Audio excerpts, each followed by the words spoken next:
দর্শক, ভোলা নির্বাচনী প্রচারণাকে কেন্দ্র করে বিএনপি জামাত সংঘর্ষ, ক্যান্টনমেন্টে জামাত প্রার্থী সেনাবাহিনীর তর্ক বিতর্ক, হাসনাত আবদুল্লাহর ব্যানারে আগুন সহ নির্বাচন ঘিরে সারাদিন যা যা ঘটল তা জানিয়ে দিতে চাই এক নজরে। গানম্যান সহ কয়েকজনকে সঙ্গে নিয়ে জামাত প্রার্থী খালিদুজ্জামান ক্যান্টনমেন্টে প্রবেশের চেষ্টা করলে সেখানে দায়িত্বরত সেনাবাহিনী তাকে আটকে দেন।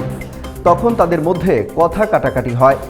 এক সেনা সদস্য বলেন, আমি তো আপনাকে যেতে নিষেধ করিনি, আপনাকে বলেছি শুধুমাত্র আপনি যান, কিন্তু আমাদের ক্যান্টনমেন্টে গান নিয়ে অস্ত্র নিয়ে ঢোকা নিষেধ। এক পর্যায়ে জামাতের এই প্রার্থীকে বলতে শোনা যায়, আপনারা তো গান নিয়ে বসে আছেন, তারেক জিয়ার ক্ষেত্রে তো আপনারা জিউফা দিয়ে রাস্তা চেটে ফেলছেন, আমরা কেন যেতে পারবো না? যদিও এ নিয়ে পরে দুঃখ প্রকাশ করেছেন খালিদুজ্জামান। এই ঘটনা এখন টক অব দ্য কান্ট্রি। নির্বাচনে জয়লাভ করে স্বরাষ্ট্রমন্ত্রী হতে চান ঢাকা ৮ আসনের সংসদ সদস্য পদপ্রার্থী নাসির উদ্দিন পাটোয়ারি। তিনি বলেছেন, দোয়া করবেন যেন সংসদে গিয়ে আমি স্বরাষ্ট্রমন্ত্রী হতে পারি ও পুরো বাংলাদেশ থেকে মাদক উচ্ছেদ করতে পারি। আর যারা সন্ত্রাসী আছে তাদের প্রত্যেকের হাত পা গুঁড়া করে আইনের মধ্য দিয়ে জেলে আটকে রাখতে পারি। ছেড়ে কথা বলেননি মির্জা আব্বাসও। নব্য প্রার্থীদের উদ্দেশ্যে ঢাকা ৮ আসনের বিএনপির মনোনীত এই প্রার্থী বলেছেন, মানুষের বিরুদ্ধে কুৎসা রটিয়ে নেতা হওয়া যায় না। জীবনে অনেক কঠিন পথ অতিক্রম করে আজকের এই অবস্থানে এসেছি। মির্জা আব্বাস বলেন, আপনারা মুসলমান আর বুকে পাটা থাকলে বাইতুল মুকাররম মসজিদের সামনে সালিশ বসান আমার নামে, কোনো অসুবিধা নেই। আমার বুকে কলিজা আছে, সাহস আছে। স্বাধীনতার ঘোষণা নিয়ে জামায়াতের আমিরের বক্তব্য ঘিরে নতুন সমালোচনা শুরু হয়েছে। জামায়াত নেতার উদ্দেশ্যে বিএনপির সিনিয়র যুগ্ম মহাসচিব রুহুল কবির রিজভী বলেছেন, কয়েকদিন পর হয়তো আপনারা বলবেন গোলাম আজমই ছিলেন স্বাধীনতার ঘোষক, কারণ মিথ্যা বলতে আপনারা কখনো পিছু পা হন না। ইসলামের নামে ব্যবসা করা এবং মুনাফিকই আপনাদের চরিত্র। ইসলাম সবচেয়ে বেশি ঘৃণা করে এই মুনাফিককে।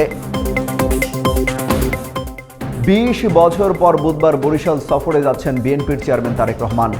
দলের প্রধানকে কেন্দ্র করে এই মহাসমাবেশের আয়োজনের কমতি রাখেনি বিএনপি।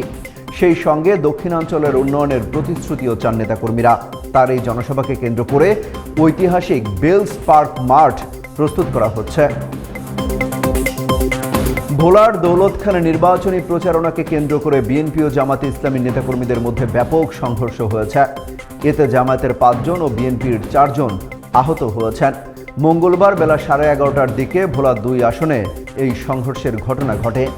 এই ঘটনাকে কেন্দ্র করে একে অপরকে দুষছে দুই দলের নেতাকর্মীরাই। কুমিল্লা ৪ আসনে এনসিপির মুখ্য সংগঠক হাসনাত আবদুল্লাহর নির্বাচনী প্রচারণার ব্যানারে আগুন দেওয়ার অভিযোগ উঠেছে। সোমবার রাতে উপজেলার খাইয়ার এলাকায় এই ঘটনা ঘটেছে।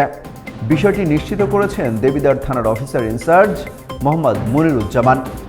এদিকে ব্যানার পুড়িয়ে দেওয়ার একটি ভিডিও সামাজিক যোগাযোগ মাধ্যমে ছড়িয়ে পড়লে এলাকায় উত্তেজনা সৃষ্টি হয়। খবর পেয়ে রাতেই পুলিশ ঘটনাস্থল পরিদর্শন করেছেন। আজ থেকে কারাবন্দীদের ডাকযোগে ভোটদান শুরু হয়েছে, যা চলবে আগামী ৭ ফেব্রুয়ারি পর্যন্ত। মঙ্গলবার দুপুরে এই তথ্য জানিয়েছেন নির্বাচন কমিশন।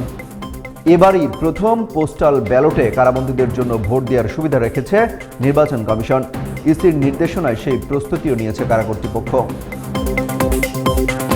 নির্বাচন যত ঘনিয়ে আসছে প্রশাসন তার পুরনো রূপ দেখাচ্ছে বলে মন্তব্য করেছেন এনসিপির মুখপাত্র আসিফ মাহমুদ সজীব ভুইয়া। তিনি বলেন, নির্বাচন কমিশনে যখন 11 দলীয় জোটের পক্ষ থেকে অভিযোগ যায় সেই অভিযোগের ব্যবস্থা নেওয়া হয় না, অথচ বিএনপির প্রার্থীকে শোকজ করার ফলে অফিসারকে প্রত্যাহার করা হয়। নির্বাচন কমিশন ও প্রশাসনের পক্ষপাতিত্বের ফলে সরকারি অফিসাররাও এখন ধানের শীষের ভোট চাচ্ছেন। মঙ্গলবার নাটোরের সিংড়ায় নির্বাচনী পদযাত্রার প্রধান অতিথির বক্তব্যে তিনি এসব কথা বলেন। আসন্ন ত্রয়োদশ জাতীয় সংসদ নির্বাচন ও গণভোটকে সামনে রেখে ভোটারদের জন্য ডিজিটাল সেবা নিশ্চিত করতে নতুন সুবিধা চালু করেছে বাংলাদেশ নির্বাচন কমিশন। এখন থেকে ভোটাররা ঘরে বসে মোবাইল অ্যাপের মাধ্যমে তাদের নির্ধারিত ভোট কেন্দ্র সংক্রান্ত যাবতীয় তথ্য জানতে পারবেন। দর্শক, ভোটের মাঠে কোথায় কি ঘটছে তার নিয়মিত আপডেট পেতে যুক্ত থাকুন যুগান্তরের ইউটিউব, ফেসবুক এবং ওয়েবসাইটে।